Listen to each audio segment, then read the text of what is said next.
Hello बच्चों, मैं CP sir आपका सीपी नॉलेज क्लासेस में स्वागत करता हूं। आज हम चौथी सवाल हल करेंगे। तो इसमें क्वेश्चन में क्या दिया है, एचसीएफ ब्रैकेट के अंदर है 306 657 बराबर 9 और एलसीएम करके फिर इसको भी ब्रैकेट में फिर लिखते हैं 306 और 657 ज्ञात कीजिए। तो पूरा क्वेश्चन हमने नहीं लिखा है, यहाँ देख लीजिए। तो इसका मतलब क्या होगा कि दो संख्याएं दी हुई हैं, कौन कौन सी, 306 और 657। इसका एचसीएफ दिया है, एचसीएफ कितना है, 9 है और एलसीएम निकालना है। तो आपको सूत्र हमेशा याद रखना है, बिना सूत्र के सवाल नहीं आएगी। सूत्र क्या है इसमें लगाने के लिए, दो संख्याओं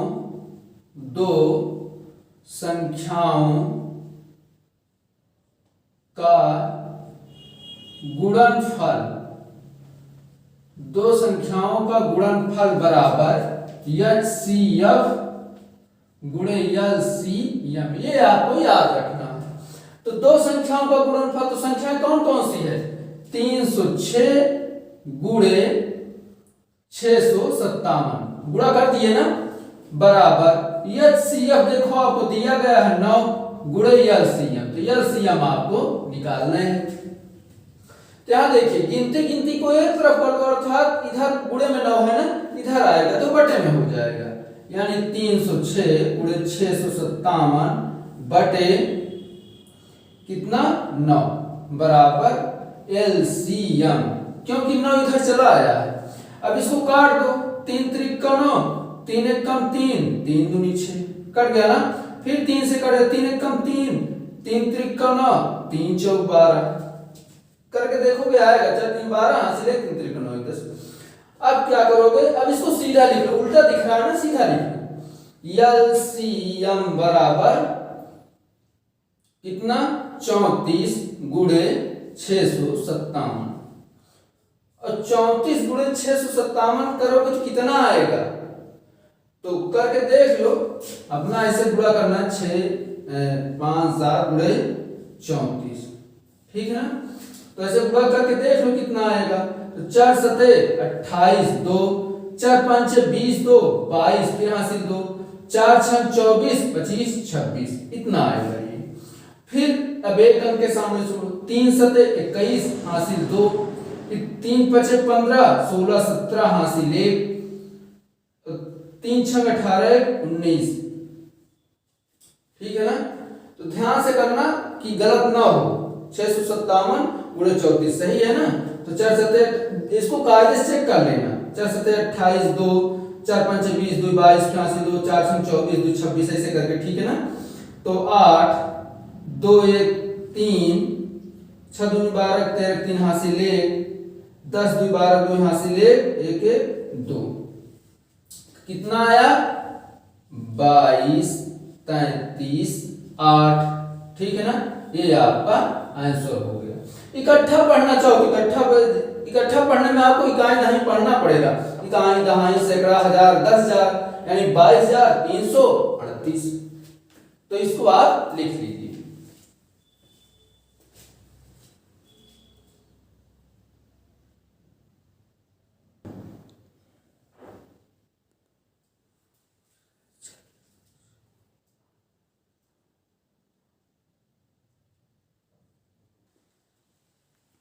हाँ, तो आप लोग अब अगली सवाल देखिए।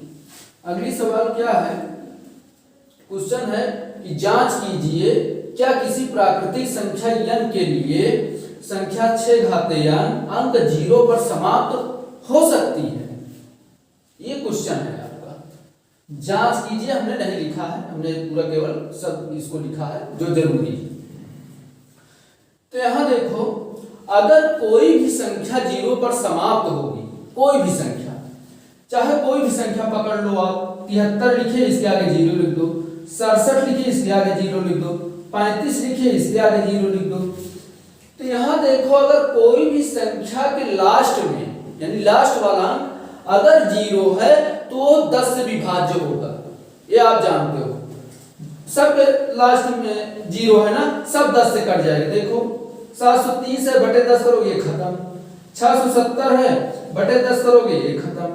तो अर्थात अगर किसी भी संख्या के अंत में 0 है तो वो 10 से कट जाएगा, ठीक है ना। तो इसी को हम लिखते हैं, देखिए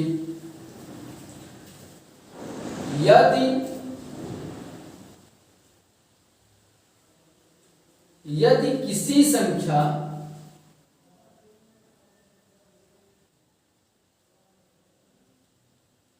यदि किसी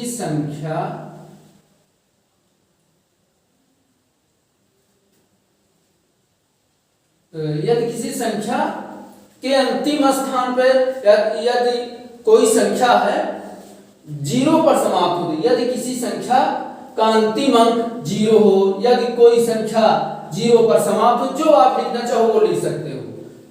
यदि किसी संख्या का अंतिम अंक 0 है, ठीक है ना, अंतिम अंक ऐसे लिख सकते हो,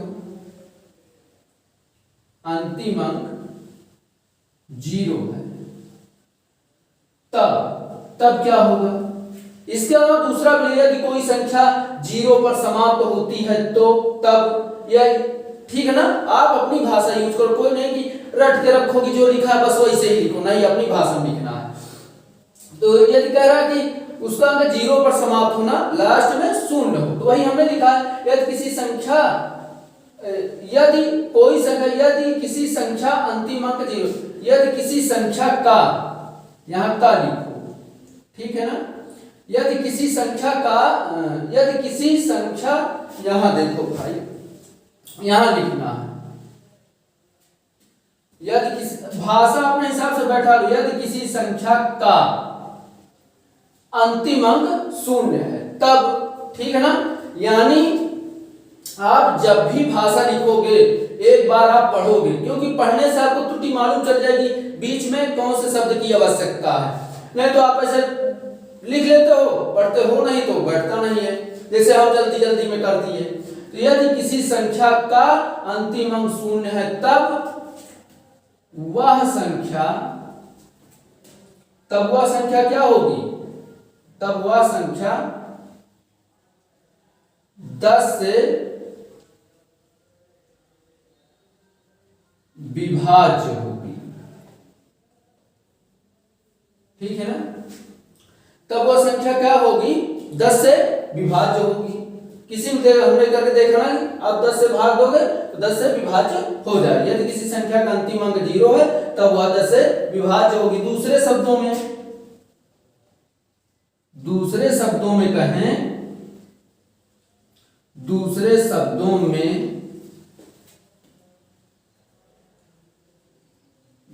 शब्दों में वह संख्या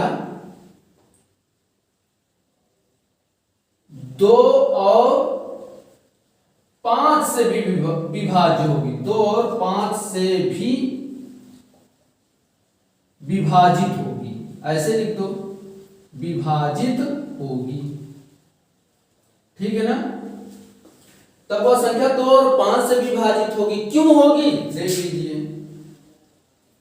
क्योंकि 10 बराबर क्या होगा, 2 गुणे 5, 2 पंचे 10, ठीक है ना।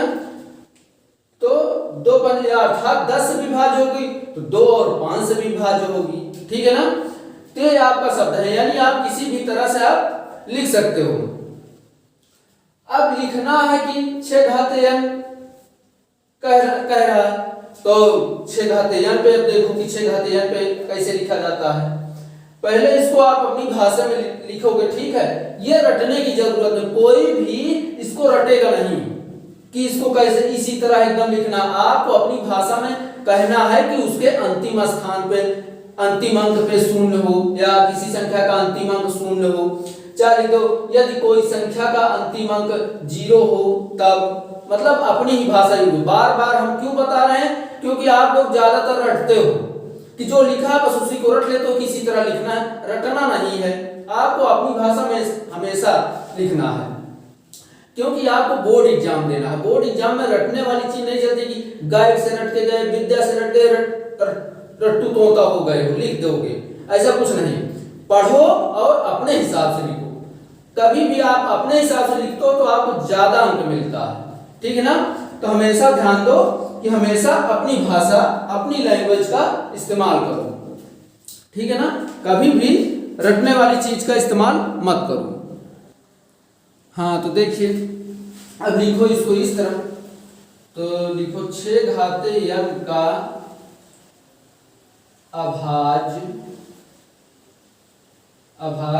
गुणनखंड, ठीक है ना, गुणनखंड बराबर 6 घाते n का अभाज्य गुणनखंड क्या होगा 2 × 3, 2 घात यही होगा ना, 2 तिहाई 6 बराबर क्या हो जाएगा 2 घाते n गुणे 3 घाते n। अब ध्यान दो अगर तो 6 घाते n के अभाज्य गुणनखंड में 2 और 3 है, 5 तो नहीं आ रहा है, ठीक है ना, 5 होना अनिवार्य है क्योंकि अगर 10 से विभाज्य होगा 2 और 5 से भी होगा। तो इसको पहले लिखो, इसमें लिखना ज्यादा है, आप लोग पूछ रहे हो कि क्या है तमाम ज्यादा लिखना पड़ रहा है, लेकिन अब क्या करोगे, सवाल है वैसे लिखना ही लिखना आपको है। तो इसको लिखो, जो आप कह रहे हो उसी को लिख दो, 6 घाते n के अभाज्य गुणनखंड में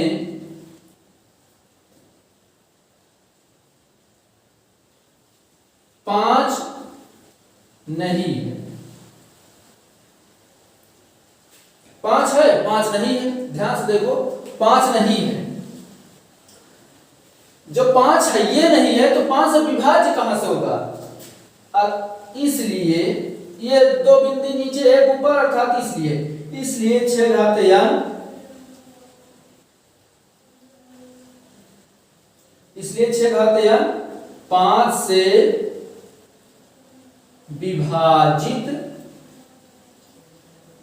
विभाजित नहीं होगा। जो आपने कहा उसी को लिख देना है, ठीक है, पहले इसको लिख लो, थोड़ा सा और लिखना है उसको भी लिख दीजिए, ठीक है ना, बस अब पहुंच गए, थोड़ा सा और लिखना है, इतना लिख लो पहले।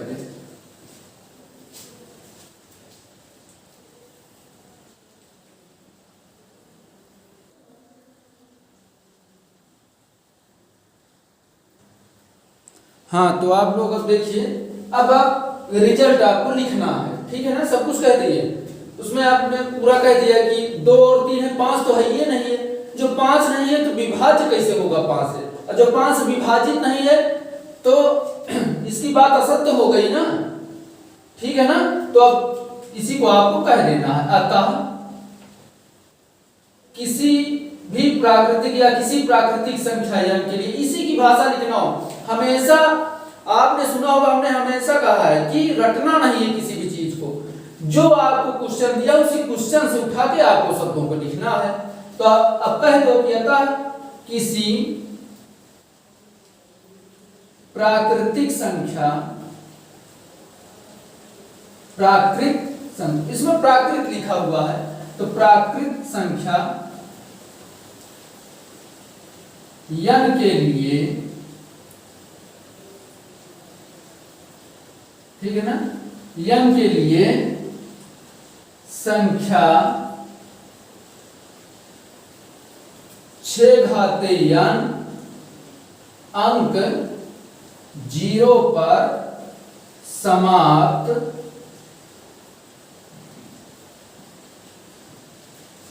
नहीं हो सकती है, नहीं हो सकती, ठीक है ना। तो आपने कह दिया, अतः इसकी बात असत्य हो गई ना भाई, कह रहा था समाप्त हो सकती है, तो रिजल्ट निकल क्या है कि समाप्त नहीं हो सकती है, क्योंकि उसके गुणनखंड में 2 और 3 केवल था, 5 था ही नहीं, जो 5 था ही नहीं तो 0 पर जो समाप्त हो कैसे कटेगा वो, ठीक है ना, तो कटेगा ही नहीं तो आएगा कैसे। तो वही है, अतः किसी प्राकृतिक संख्या n के लिए संख्या 6 घाते n अंक 0 पर समाप्त नहीं हो सकती है, ठीक है ना।